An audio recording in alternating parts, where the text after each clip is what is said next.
Welcome everybody. I wanted to thank you all for joining today. My name is Szymon Chlebowski and I work as technical expert in business development in India. As you see, the spelling of my name is quite difficult, so please feel free to call me Simon. It makes the life more easy for everybody. The topic today is keeping video data secure. And the plot here is to discover the industry secrets, which is how Bosch has been focused on cybersecurity since the beginning. And since we are talking about secrets, I wanted to refer to this person. And no, those who think this is Robert Bosch, this is not Robert Bosch, this is Sir Arthur Conan Doyle, who invented a famous fictional private detective, Sherlock Holmes. And Arthur Conan Doyle had the quote that there is nothing more deceptive than an obvious fact. I do believe that what I'm going to present you today is something you've been to some extent aware, it's been in front of your eyes, and still again, you didn't know the details. There is another quote coming from Sherlock Holmes himself. He used to call his brilliant conclusions elementary. And I do believe that if Sherlock Holmes knew the principles written down by Robert Bosch in his book by 1918, he had no problems with knowing what we are talking about. He knew that the excellence, the hardware excellence, requires also attention into the cybersecurity. So here we go with the actual presentation. Perhaps the best secret in the industry is how long Bosch has been focused on cybersecurity, and the answer is since the very beginning. We acquired video communication system in 2004, and since its acquisition, these devices which at that time were produced, this was the encoders, 1 and 2 channels, VPEX 1, VPEX 2, they come with the crypto coprocessors on board. This crypto coprocessor is what we refer to nowadays TPM, Trusted Platform Module. But it makes more, and I'm going to explain what more in the next slides. Crypto coprocessor role at the time was to keep the certificates and digital signatures, which allowed us to equip these devices with closed operating system and signed firmware. So from the very beginning, it was not possible to upload a third-party code. In this presentation, I'll show you how the features which we had from the beginning evolve and what we have now and what we're gonna have in the future.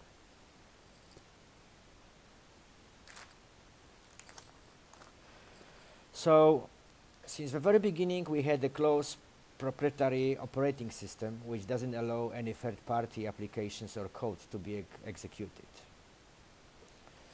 This makes sure that we didn't have these bad, nasty adventures like our competitors did, meaning that the cameras or the recorders from time to time could be taken over by the malicious attacks and then used for either the Bitcoin mining or distributed denial of service attacks. It didn't happen to us because it couldn't. That was not possible whatsoever. There is also more features coming from the very beginning, and one of these is that we've been injected the manufacturer certificates in the TPM. This is the process which happens during the production, at the end of the production, and it's kind of like a digital seal, meaning that when the customer receives the product, it is equipped with the Bosch certificates, which guarantees that this is original Bosch product, not kind of a fake copy or anything which somebody had been tampering with. And as I mentioned before, the devices from the very beginning, they could use only the signed by Bosch firmware. There's no option to upload the third-party code or inject any kind of a third-party code.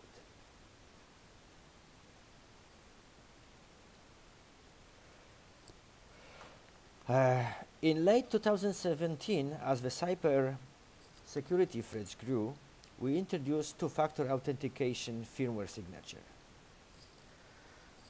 This was basically the encrypted firmware, and with to upload the encrypted firmware, one had to first upload the firmware 650, which was equipped with a decrypting mechanism. This allowed that from a certain moment it was not possible anymore to downgrade an earlier version of firmware, basically protecting the devices from the downgrade attacks, and therefore, you know, if something was unprotected with the previous firmware, could be exploited by the bad guys. It didn't happen here because once you switch your firmware to the encrypted version, further downgrade to the unencrypted one was not possible at all. All the next firmware releases, of course, can be equipped with the same mechanism, so your latest Bosch device comes encrypted as well. There are the special cases, of course, when the customer infrastructure required an older version of a firmware, and then we had a dedicated tool, but it could be done only by the Bosch service in our premises with a completely controllable environment and only on specific requests. No way that the third party could tamper with it. Our crypto coprocessor, as I said, it plays a role of a trusted platform module. But actually it does more, as it takes care of all cryptographic functions a device may perform. It provides video authentication in environments where video management system requires encrypted video streaming. It generates dynamic public key to be shared with client. So the client application can decrypt the video. Basically speaking, crypto coprocessor CPP is a hardened chip which runs its own encrypted firmware. So it has its own encrypted app inside, other than the firmware app for the whole device, for the encoder. And it also keeps the sets of keys and certificates, and these certificates, they cannot be removed. So it accepts what goes in, but it doesn't allow anything to go out.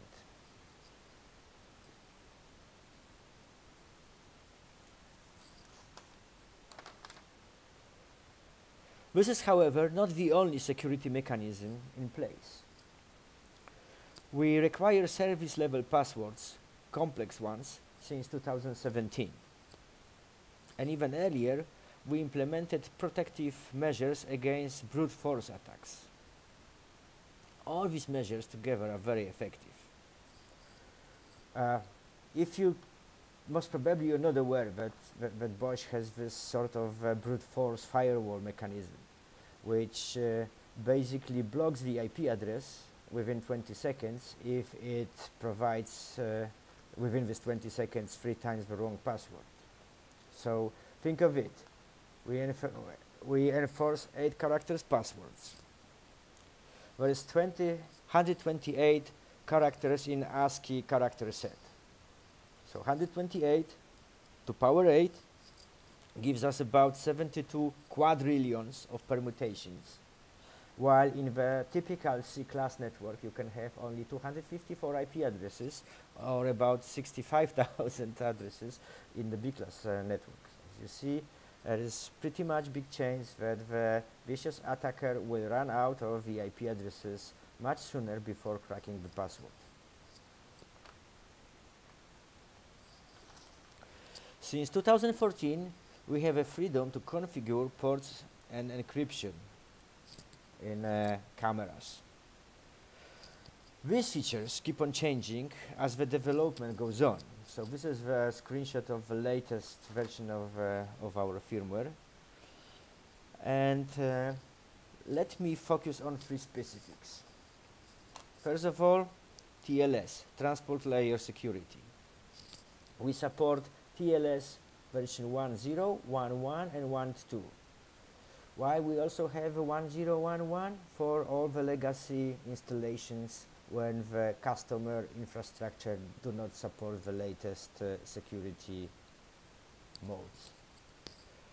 We have HSTS mechanism, which is basically HTTP strict transport security. This is a mechanism. When it's enabled, it does not allow you to downgrade the TLS below 1.2. This prevents man in the mid attacks, so somebody intercepting and trying to downgrade our security features in order to understand what's going on. And it also, by definition, prevents any kind of downgrading the TLS version. We also have the UDP encryption nowadays. So it's not just the TCP encryption coming with HTTP transmission, but we also can have UDP multicast and unicast encrypted as well.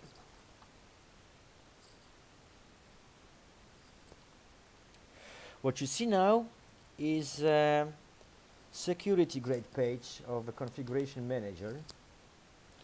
So this is allowing you to assess how secure is your software, how secure is your system, and eventually increase your security, because you have a freedom to choose which ports and which protocols you're gonna use or which not. All legacy protocols have been disabled since 2015, so Telnet, FTP are not there anymore in our cameras. If you see the checkbox on the screen here, it's just because this can be used also for the older devices which still came with FTP and Telnet protocol, and with this feature here you can disable them. As you can see here, for example, we have different discovery protocols which we can enable and disable. How does it work? So if you have a system, native system of Bosch with Bosch Video Management System, you don't need only discovery or universal plug and play discovery.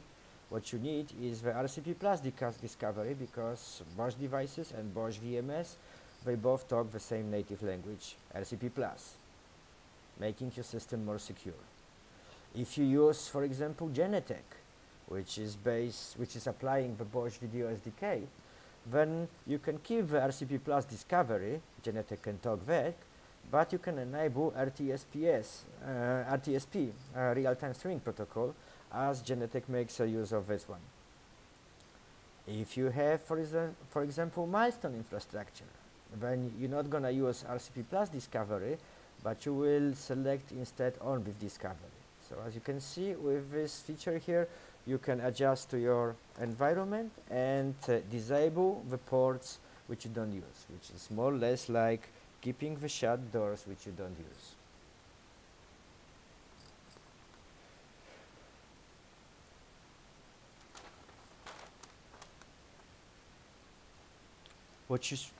Every Bosch device leaves the factory with 4 certificates inside crypto coprocessor. 3 of them comes with their corresponding keys.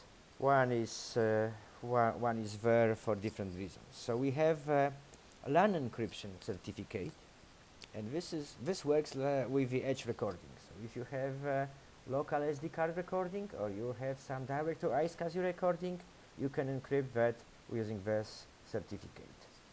Then you have a configuration encryption, and this is used to encrypt the current configuration stored in the device. An interesting side functionality related to this is that if, for example, in your installation you have everything extra secured and one of your devices fails and you would like to have advanced exchange with Bosch, you don't have to factory default your device. It's just enough that you delete this certificate, and by default it will erase all the current configurations, making it factory default. So you can send it safe without sharing with us any secrets about how your particular network is secured. There is a default HTTPS server certificates which facilitates encrypted communication for video and all the other transmission which might happen. And the last but not least is this Bosch root certificate. This is a factory injected root certificate for authenticity of manufacturing. It originally came from the automotive division of Bosch, as they were using it to distinguish between original Bosch products and the fakes appearing on the market. And it was so effective that Bosch Building Technology implemented it in our products as well. We have also so-called certificate store in our devices, which is available through the configuration manager. In this store, you can upload the new certificates, you can generate certificate signing requests, and you can apply specific certificates for specific tasks. So for example, you can have the time client based on a certificate. Only if the certificate matches the time server, we receive the time mark. Or you can upload your Genetec Stratocast certificate. Or if you have a domain system, you can generate your domain certificate, then upload it to the certificate store and generate signing requests with the Bosch ST root, and then you make sure that all of the communication is validated. This corresponds with the Bosch principle of generating trust between the devices talking to each other in the network. There is one more feature, which is IP version for filtering. So in our devices, you can filter the range or specific addresses which you would like your camera to talk to. Imagine that in a system you have about 15 operation clients and the central server and the VRM, and this is just this 17 IP addresses which your camera needs to talk to. It doesn't need to talk to anything else. So all of the rest can be physically excluded from communication, therefore preventing accidental connections and all kind of malicious attacks. What is more, there is also software sealing. So when you finish your configuration, you can seal your configuration, and since then any attempt to tamper with it will generate an alert and will make you aware that somebody was trying to change the configuration. Well, secure end-to-end is not about just the edge devices, it's also about the software. So in our case with BVMS, all BVMS components talk HTTPS with TLS 1.2, meaning client, server, VRM, and video streaming gateway as well. Everything. And as you've noticed before, we can enable that kind of communication with our devices. Regarding VRM, in the past, we didn't encrypt our video, recorded video in the past, because we were using our own proprietary recording format. And this was basically speaking impossible for anybody to read it unless using Bosch Video SDK. But with growing threats, with the cybersecurity and also growing demands from our customers, we decided to protect it even harder. So nowadays it comes encrypted, and this is the crypto coprocessor, which is generating the advanced encrypting symmetric keys, and there's the VRM, which uses its own set of the keys for the public key infrastructure to decrypt them. And as I mentioned also before, we can nowadays make not just the HTTPS, so TCP transmission encrypted, but also UDP and a multicast. Also, all of BVMS authentication requests, they come encrypted, and our devices support that. Here we come to the last slide of today, and the last slide refers to how the future would look like. Specifically, I'm talking about the soon to be released to the market Inteox cameras, and they're going to support FIPS operation mode. What is the FIPS? It's a Federal Infrastructure Processing Standards, and in some cases there are regulations which the cybersecurity has to be extra hardened. We support them with the FIPS operational mode in the new devices. What is also more, we support the common criteria EAL 6+. What does this mean? EAL stands for the evaluation assurance level. There is 7 levels of this assurance, and we support 6+ of them. It is said that with such high grading, the device most probably would stay safe until 2031. So we look in front, we look up to 1 decade in the future, and we already implement the mechanism and evaluation criteria which would be still valid in 10 years from now. Of course, the new cameras will also come with the latest cybersecurity mechanism on board, which means TLS 1.3 encryption and encryption keys containing built from the 4096 bits, which is very hard and difficult to break. Also, there will be a dedicated trans-zone hardware which basically allows for the 5G safety mechanism implementation in the camera. And as you know, the new products will be the first products on the market which will come with operating system Android based, allowing the numerous developers to come with their own apps, depending what will be the need. But then yet again, Bosch will maintain the App Store, and only the software which is signed by Bosch, digitally signed by Bosch, will be able to be uploaded and executed on those cameras. With this, I'll finish today's presentation. I hope that it make it more clear what kind of security safety features we have in our cameras. We have had them since the very beginning, and how the future will look like. I hope you enjoyed the show. Thank you very much. If there are any questions, this is a good time to share them now. If no, thank you very much.